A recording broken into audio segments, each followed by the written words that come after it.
Once upon a time, in a bright green forest, lived a little squirrel named Tuffy. More than anything in the world, Tuffy loved acorns. Every single morning, he would scamper up the tallest trees and gather as many acorns as he could possibly carry. He'd hide them all away in a secret hole under the big oak tree. The bigger his pile of acorns grew, the happier Tuffy felt. But there was a problem with Tuffy. He was very, very greedy. He never shared his food with anyone. When his friends in the forest were hungry and asked for a little help, Tuffy would always pretend he had nothing to give.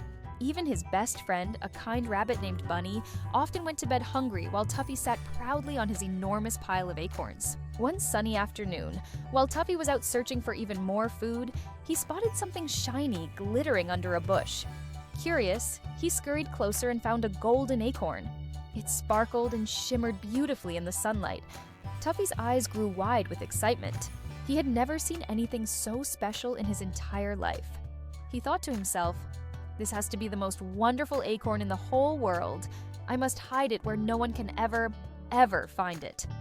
He quickly rushed back to his home under the oak tree and buried the golden acorn deep, deep down beneath all the others. He smiled a proud, selfish smile, imagining how rich and important this special acorn made him. But that very night, a terrible storm swept through the forest. The wind howled like a wolf, the trees shook violently, and rain poured down in heavy sheets for hours and hours. Tuffy's big oak tree swayed back and forth, and by morning, the entire forest floor was flooded with water.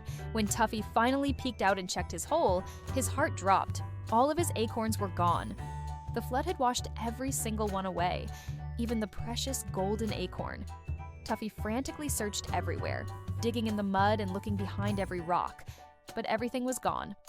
Exhausted, heartbroken, and very hungry, Tuffy sat down under a broken branch and began to cry. He had nothing left. After a while, his friend Bunny appeared. Bunny didn't say a word. He just sat beside Tuffy and offered him a few dry berries he had managed to save from the storm. As he ate the berries, Tuffy felt a deep sense of shame wash over him. He finally realized how selfish and unkind he had been. Right then and there, he decided to change. From that day on, Tuffy started collecting food not just for himself, but for everyone in the forest. Whenever he found a tasty nut or a juicy berry, he shared it gladly with his friends. Soon, he was no longer known as the greedy squirrel. Instead, all the animals called him the kind and helpful Tuffy. The golden acorn was never found again, but Tuffy didn't mind. He had learned something far more valuable. He learned that true happiness doesn't come from what you keep for yourself, but from what you share with others. And that was the greatest treasure of all. Thanks for watching.